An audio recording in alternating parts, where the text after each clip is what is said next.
get ready for today. I appreciate it. I owe you greatly.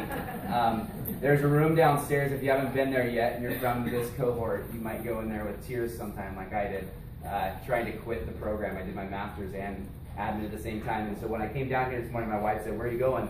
I said, "Remember, I got to go work for Janine today." She said, "Is that the lady who talked you into keep going?" Because I almost quit. And she said, "Yeah." She goes, "Okay, you're good to go." So she's just improving this today. So we use data across all aspects the best we can in our building, which I'm sure you guys are familiar to it in the programs you guys are working in. But I put this up there because this just happened on Thursday. This is a great example of how our PTO uses data, which is kind of a shift that we've had in the PTO. PTO used to fundraise just like probably everybody else in there. And we used a company, a cookie dough company, bringing in about $33,000 a year in cookie dough. Everybody hated the cookie dough. Parents hated the cookie dough. We just never asked them because we knew what the data would say. And we only got a check of about $12,000. So we're raking in $33,000 from our community, and then we get $12,000. So finally, when I came into the office, we got to ask our parents what they think. And it's one of those things like the elephant in the room. You know what the data says, you just kind of avoid it, because then you have to do something with it. So anyways, we shifted 2 years ago, last year, got a corporate sponsor, Crunch Pack, totally healthy, all about fitness. You sponsor a kid, so 660 kids, you can imagine. A couple sponsors, we just brought in $23,500 for our school total profit, which is awesome. So our PTO is just an example, and not to mention every kid walks away with their new t-shirt. So we have about 62% poverty in our building. So when you offer up these $20 t-shirts to buy for your kids, you only get your middle white class kids purchasing the shirts. We weren't hitting our poverty level. So anyways, I just put that in there, one, because we have an amazing, I can tell my staff we're normal people doing amazing things at Vail, and I think it's because it's the community, it's the teachers, my office staff's amazing. So, real quick, because I know everybody has a different entry point in today's discussion. So I'm just real curious, real quickly, who's already in like a district office or an office role? Anybody in here already doing it? You're just here to get that certification.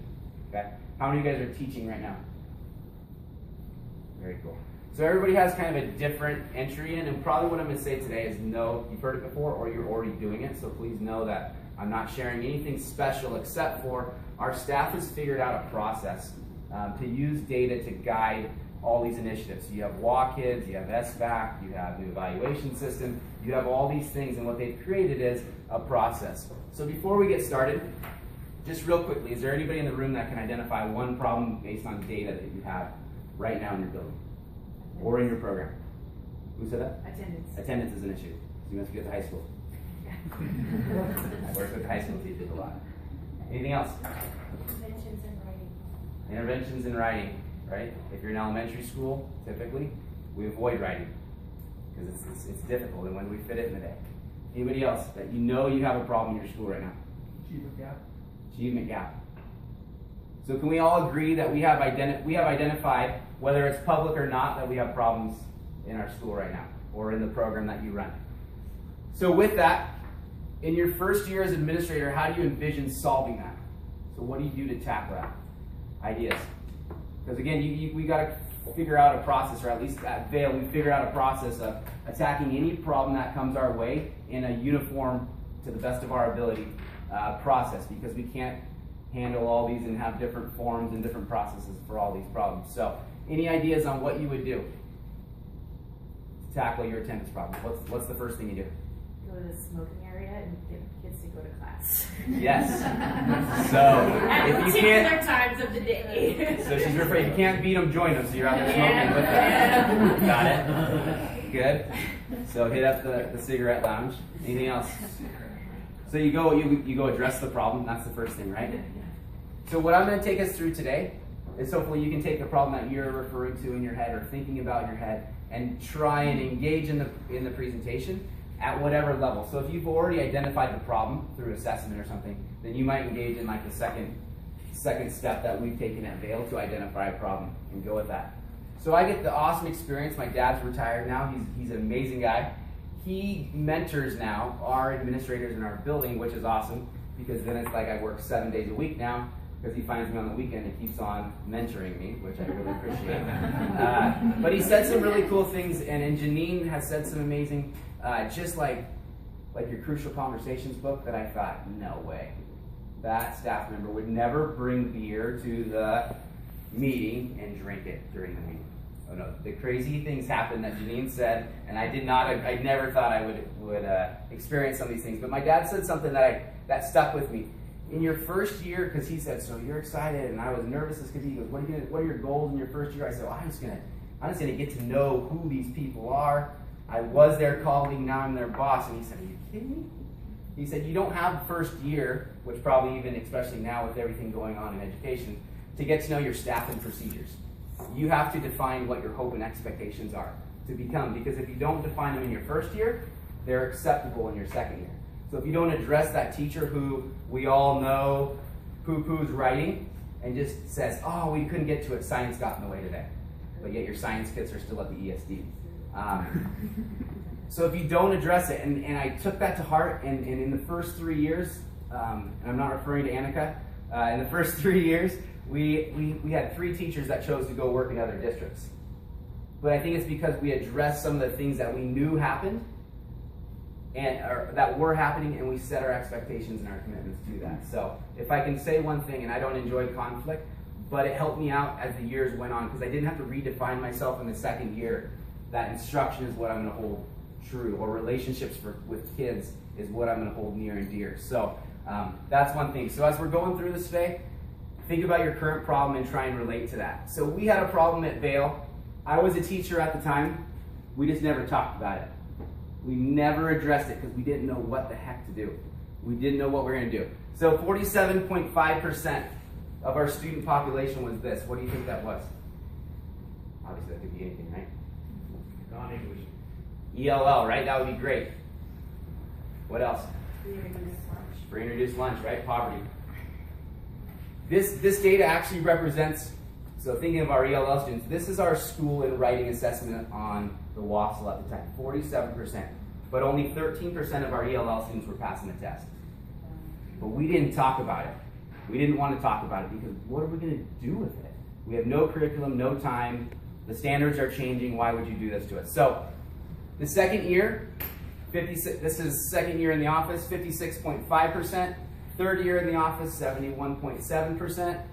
Then we took the SBAC practice. And last year, and I put a little asterisk by it because if you can read the SBAC data and make more sense of it, you can come work for us because I'm struggling through that. But we had 87% of our students meet at or near standard on the writing assessment. So this is just one example that we took data, identified the problem, so attendance, and we said now that we've discussed it, we've made some commitments to this, we can't avoid it. We can't have 13% of our most at-risk students not being able to write when they leave our school, just because we don't have a program or those things. So what did we do?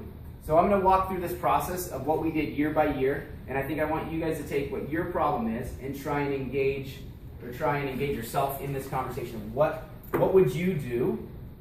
Because your first day or your first, even before your contract's issued to you, believe me, they'll start putting the work on you and saying, here, do this.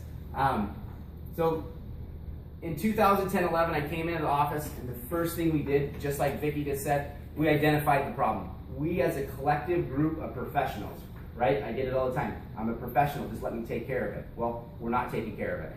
We have way too many kids not meeting standard. We identified the problem through the use of data. I took Janine's words to heart and said, don't tell them what the data says.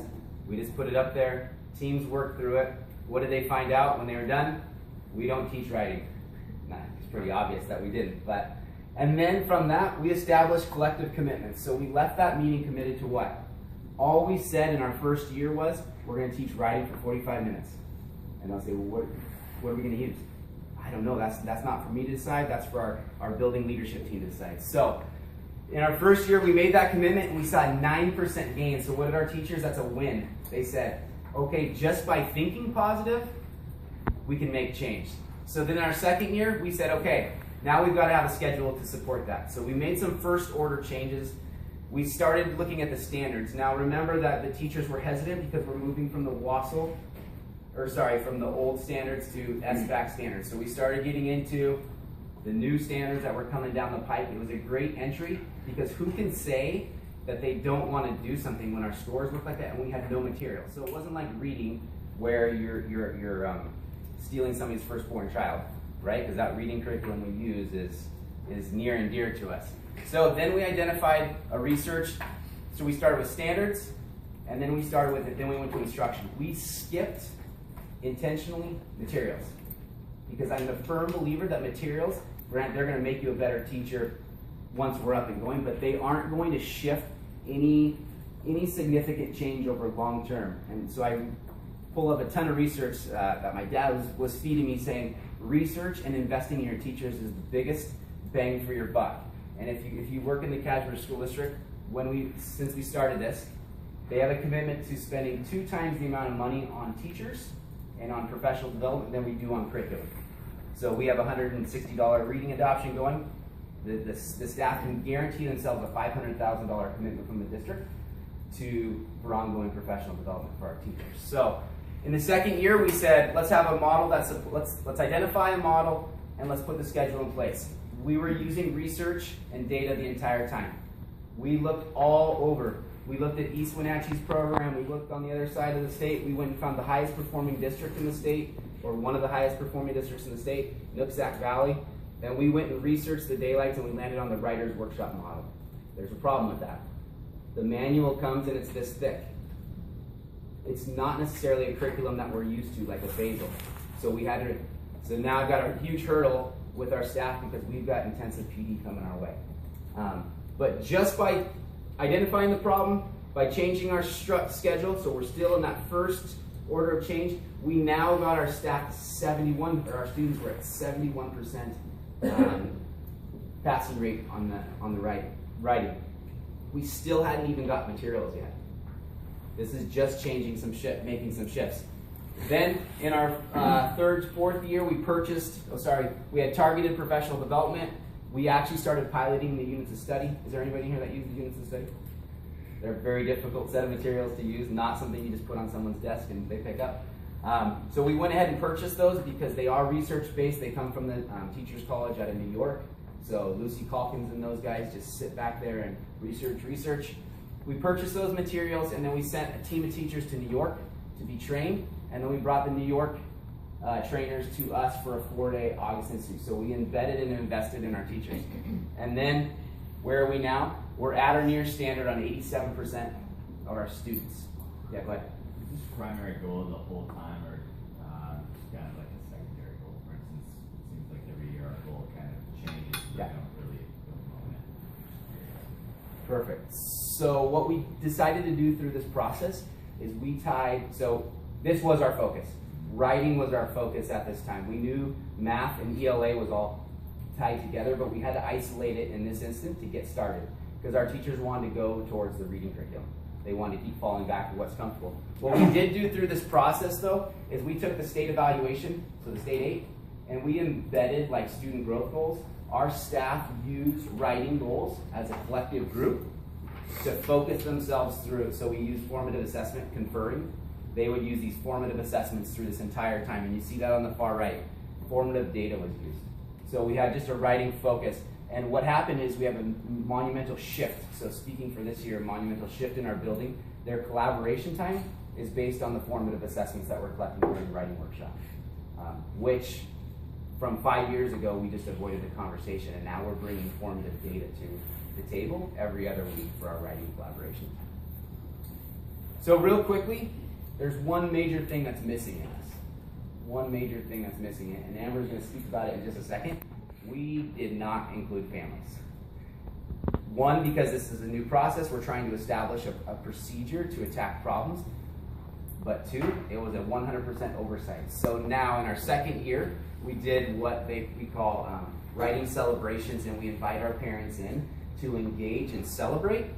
Celebrations are huge in this program, and we publish our pieces through our typing classes. They publish these pieces, and we have this huge authors come in and we celebrate, because now we're trying to engage our parents in this process, which for the last 3 or 4 years, we just didn't say anything because we didn't know exactly what we were doing. So data drove this entire thing. Where are we at now? Thanks to Lisa Avila, she's our special programs director.